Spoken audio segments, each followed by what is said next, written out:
Gracias nuevamente por estar ahí. En esta sesión, presencial el 20 de octubre de 2021, en el Centro de Mayores de la Casa del Reloj, y diferido para cuando gusten, tratamos la segunda parte dedicada a la restauración canovista. Antonio Cánovas del Castillo, como ya comentamos, fue el artífice muñidor de este proceso. Lo que vamos a ver son distintas valoraciones sobre Cánovas, algunas totalmente contrapuestas.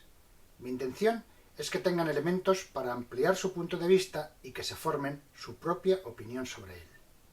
Veremos, asimismo, las características de la Constitución de 1876, la estructura que posibilitó la restauración y su prolongación en el tiempo. De ese análisis muy breve nos detendremos en el fenómeno del fraude electoral, del caciquismo. Empezamos.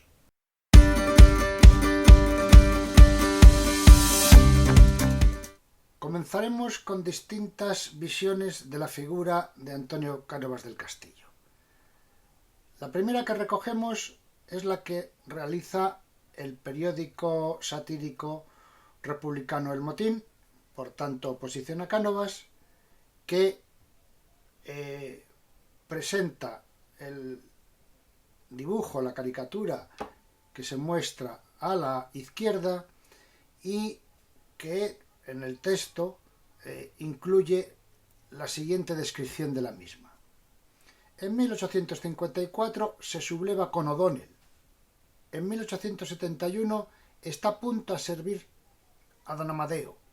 En 1874, mientras Balmaseda y Martínez Campos conspiran contra la República, que debió fusilarlos, se oculta prudentemente detrás de ello. En 1875, una vez triunfante la Restauración, se crece y trata de anular a los que la hicieron. En 1881 cae bajo la bota de Martínez Campos, mientras Sagasta le quita la presidencia del Consejo de Ministros. Y desde 1883 en adelante se verá obligado a pedir el poder a las puertas del palacio, ciego de cólera y de doctrinarismo, sirviéndole de lazarillo su segundo, Romero Robledo. Tal es el Cánovas de la caricatura de este número.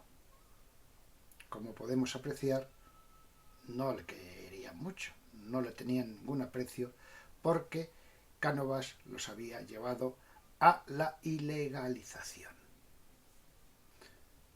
Pasamos ahora a otra visión de Cánovas, pero desde el punto de vista de los liberales conservadores. Libertad con orden.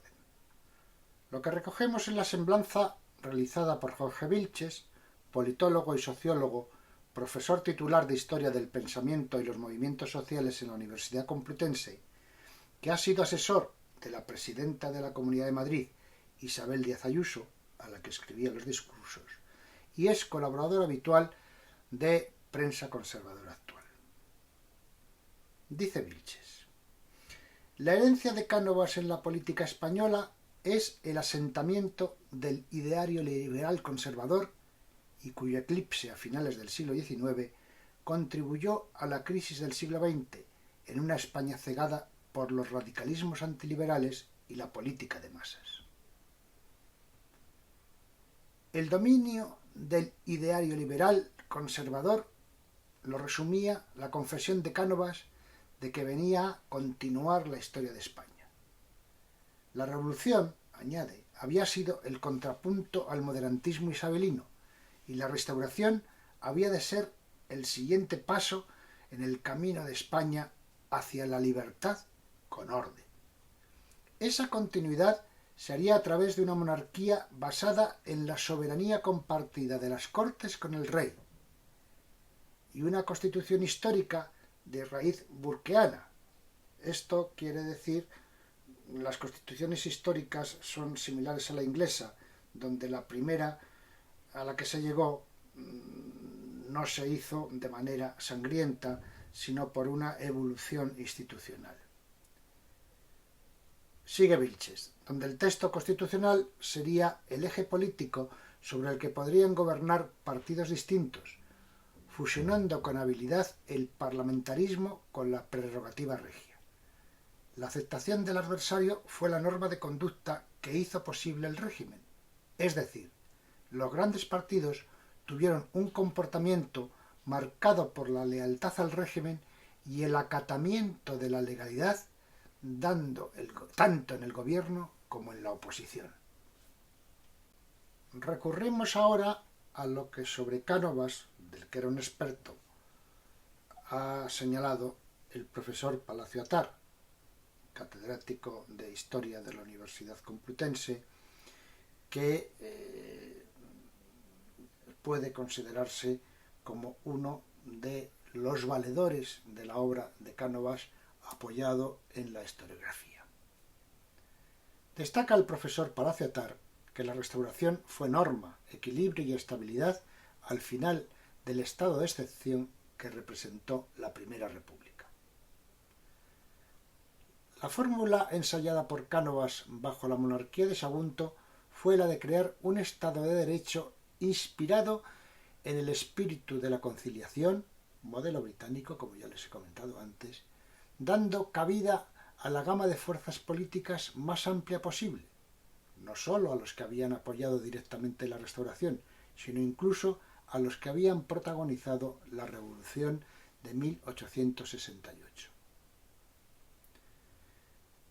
En 1875, continúa, la Restauración había basculado entre dos opciones: volver simple y llanamente a la situación anterior a 1868, con el restablecimiento de la Constitución de 1845, o iniciar desde la posición centro-derecha de los restauradores una apertura hacia la izquierda.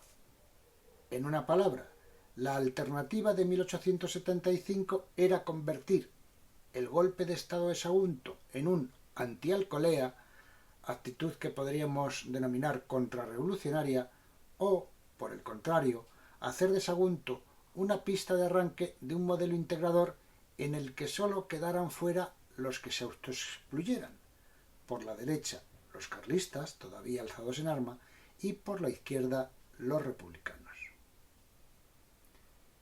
Cánovas, concluye Palacio Atar, hizo triunfar la segunda opción.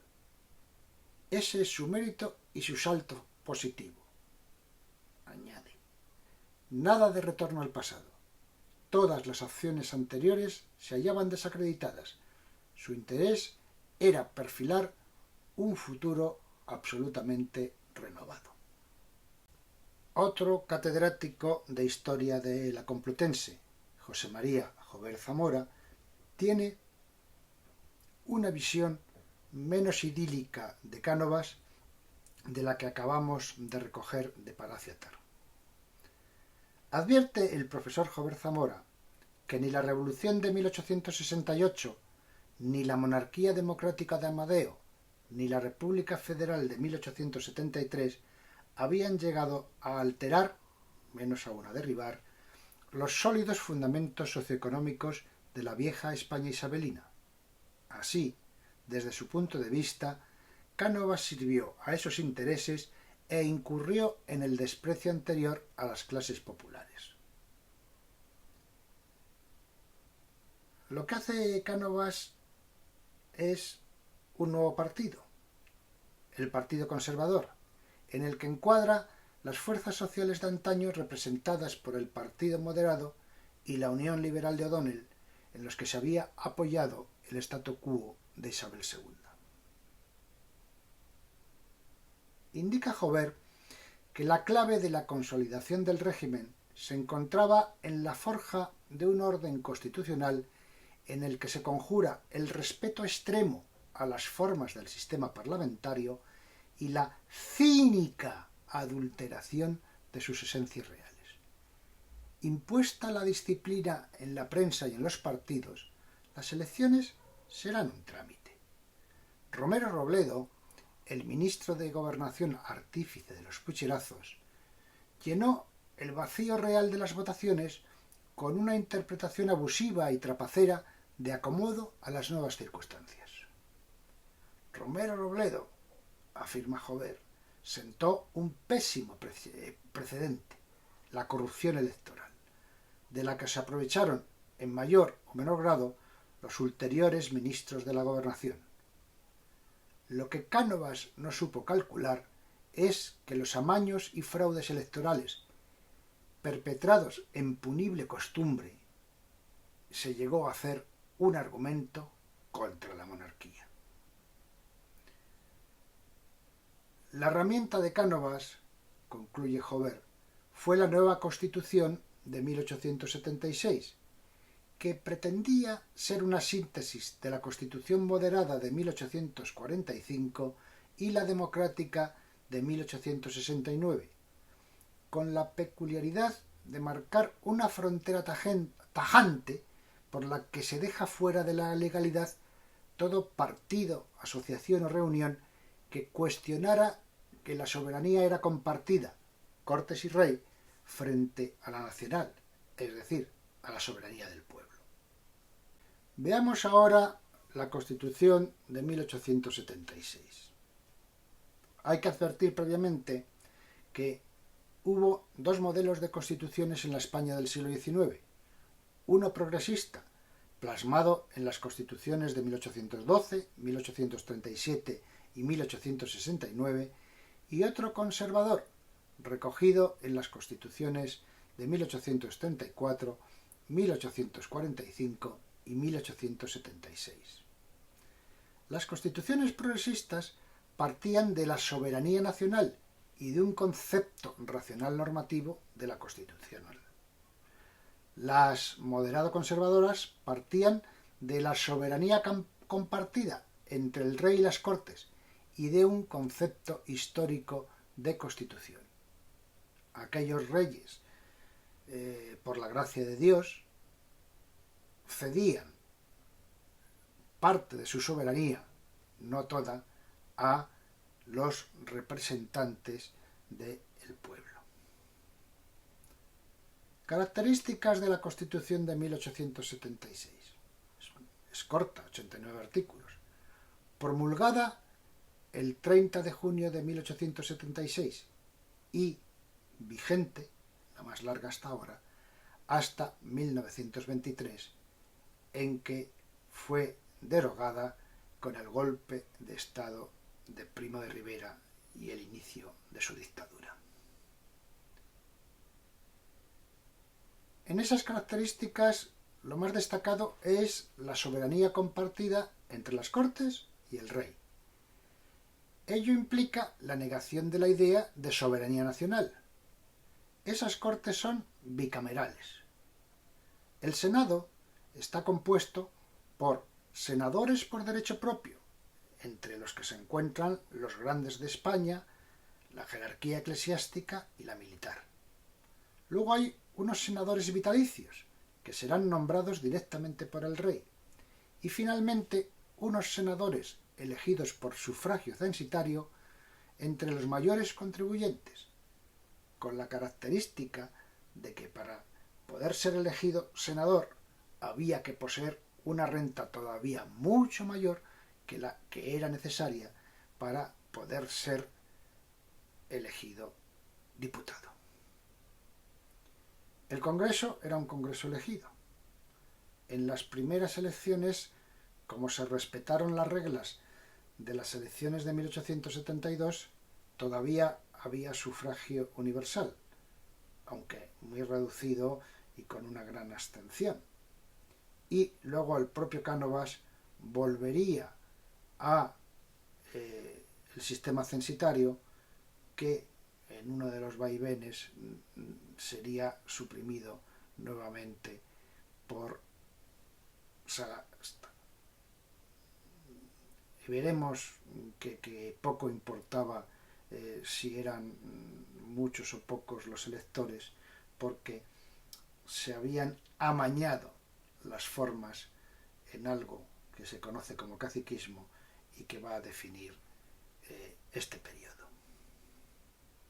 Señala Tuñón de Lara que gracias a las prerrogativas dadas a la corona, al Senado de nobleza, al sufragio censitario y al caciquismo cuando se pretende el sufragio universal, se condiciona la formación de una élite de poder con notoria inclinación a la dominación oligárquica. El sistema electoral censitario reducía el cuerpo electoral en 1881 a poco más de 800.000 electores, menos de un 5% de la población, que eran los que pagaban determinadas contribuciones anuales. Y además el porcentaje de españoles con derecho electoral va descendiendo porque en la Constitución no se fijan las normas electorales. Esas quedan en leyes de desarrollo que cada uno de los gobiernos de la Restauración va acomodando a su gusto y necesidades. Concluye Tuñón que en la última elección con derecho censitario, la de 1886, solo estuvo representado el 2,1% de la población. Más características de la Constitución de 1876. El rey queda definido como eje del Estado. Es el jefe supremo del ejército, nombra a los ministros y comparte el poder legislativo. Pero no solo lo comparte, tiene poder de veto absoluto y capacidad para suspender, disolver y convocar cortes. Esto significa que no necesitaba estar sostenido un gobierno por la mayoría parlamentaria, sino que a criterio del rey se disolvían las cortes, nombraba un nuevo gobierno que estructuraba su aparato y ese aparato, ya con su presidente, ministro de la Gobernación, gobernadores, etc., convocaba elecciones que las amañaba a su gusto. Hay en la Constitución un reconocimiento teórico de derechos y libertades que en la práctica fueron limitados o aplazados durante los gobiernos de Cánovas. Como ya les he comentado, no se especifica el tipo de sufragio para elegir el Congreso. Bajo el gobierno del Partido Conservador de Cánovas se aprobó la ley electoral del 78 que establecía el voto censitario, limitado a mayores contribuyentes. Posteriormente, Sagosta revertiría el que fuera censitario, pero aunque fuera universal masculino, ya veremos que todo estaba preparado para que funcionara según sus gustos. Y hubo, con relación a la Constitución anterior, un recorte de la libertad religiosa. La religión católica es declarada nuevamente religión oficial del Estado. ¿Cómo era el montaje del caciquismo? Recogemos ahora lo elaborado por Marc Pons, un historiador catalán agrupado en el Instituto Nova Historia, que se dedica a tratar de superar las tergiversaciones que se han dado en las historias oficiales. Dice Pons, España era un país básicamente rural y agrario, una sociedad iletrada marcada por acusadas desigualdades sociales y económicas y azotada por 3 guerras civiles, las carlistas, que la habían diezmado. Con esos miembros, el caciquismo hizo carrera. Liberales y conservadores transformaron la guerra en los campos de batalla en la paz de plomo de las instituciones. La democracia, afirma, era la mesa de juego. La Constitución contenía las pretendidas reglas y el caciquismo era la baraja de naipes. Un entramado de estructura piramidal que abarca todos los vértices del poder y todos los rincones de la sociedad, formado por presidentes del gobierno, ministros, secretarios de Estado, gobernadores civiles, jueces y alcaldes. La política y la clase política convertidas en el instrumento de la burguesía mercantil, enriquecida con el expolio de las colonias, el Partido Liberal, y de las oligarquías agrarias latifundistas de rancia o alengo, el Partido Conservador. A pie de cañón, la figura del cacique adquiría una especial dimensión. El rico del pueblo, de la comarca, el oligarca latifundista o el burgués especulador era el nexo que unía todas las piezas de la política. Con independencia del color, compraba votos, siempre con recursos públicos, o sencillamente intimidaba, haciendo uso y abuso de su poder social y económico, amenazando con la marginación y la ruina. De esta manera se alteraban a conveniencia los resultados electorales. Con la autoimpuesta alternancia se proyectaba una imagen exterior de normalidad política e institucional.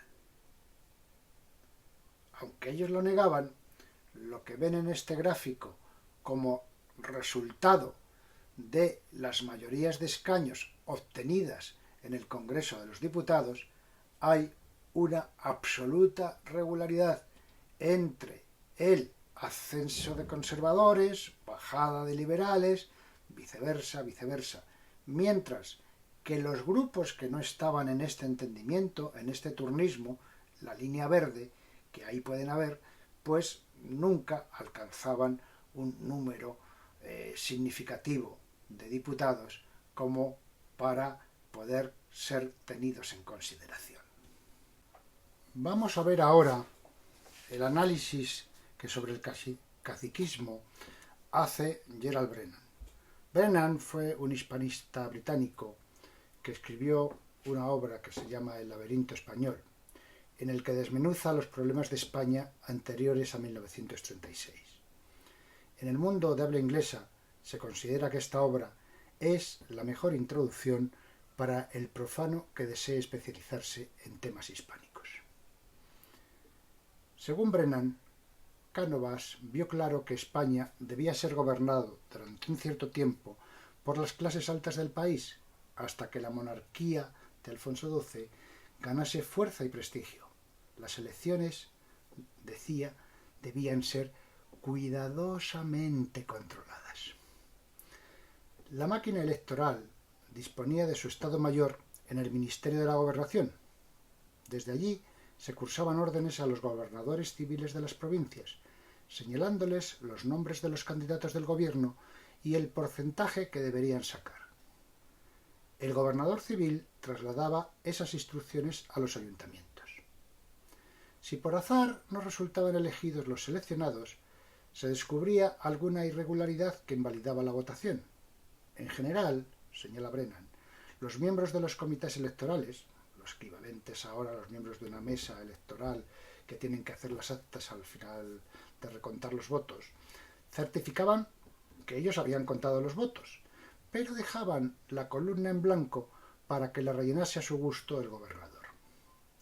Si no resultaba posible, la policía excluía a los votantes que se le antojaban, algo que, por ejemplo, está pasando ahora en los estados del sur de Estados Unidos, donde impiden por todos los medios que voten los negros. O bien había bandas de matones que se dedicaban a romper las urnas, las famosas partidas de la porra.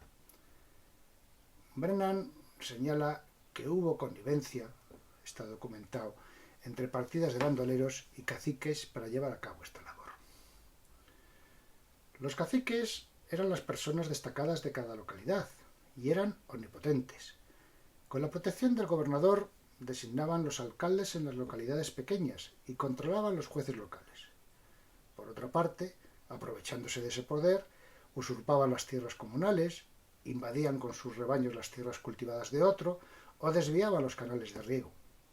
También había muchos caciques prestamistas y quien pedía prestado comprometía su voto. En las zonas de latifundio, al sur de España, jugaban con el empleo de jornaleros a los que amenazaban con el despido. Los caciques principales eran personas ricas que controlaban gran cantidad de aldeas y a su vez contaban con otros caciques de rango inferior que a su vez también podían tener otros subalternos caciques. Todo un entramado. Varias de las ilustraciones que hemos utilizado en esta sesión proceden de la prensa satírica de la época. La única en la que podemos encontrar una cierta dosis de crítica política.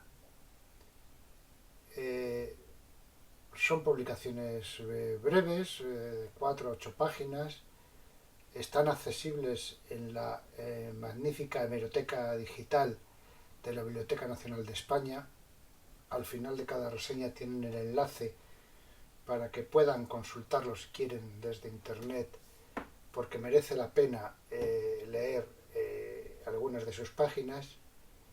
Y voy a hacerles alguna reseña de las principales cabeceras. Empezamos por El Buñuelo, editado en Madrid, del 8 de abril de 1880 al 10 de marzo de 1881, 8 páginas, un bisemanal que aparecía jueves y domingo. Se le atribuye su fundación al escritor festivo y satírico madrileño Salvador María Granés, que usó el seudónimo Moscatel. Apareció su primer número el 4 de abril de 1880, en pleno gobierno del conservador Antonio Cánovas del Castillo, y cuando Práxedes Mateo Sagasta acababa de fundar el Partido Liberal Fusionista, que un año después alcanzará el poder en el primer ensayo de alternancia o turno de partidos de la Restauración. Es un periódico satírico y burlesco de carácter político y antimonárquico, en el que destacarán las caricaturas de personajes del régimen, especialmente las trazadas por el dibujante republicano Eduardo Sojo, conocido por su seudónimo Demócrito, algunas de las cuales son litografiadas a doble página y a color con la denominación de cromos. La siguiente publicación es El Motín, también de Madrid, que se editó del 10 de abril de 1881 al 11 de septiembre de 1926, 4 páginas, semanal, que aparece con el subtítulo de Periódico Satírico Semanal, el 10 de abril del 81, como les he dicho. Al calor de las tímidas medidas liberalizadoras de la prensa a los pocos días de llegar al poder los liberales del Partido Fusionista, se convierte en la revista republicana más importante de la época dorada de la prensa satírica española, de libre pensamiento y anticlerical.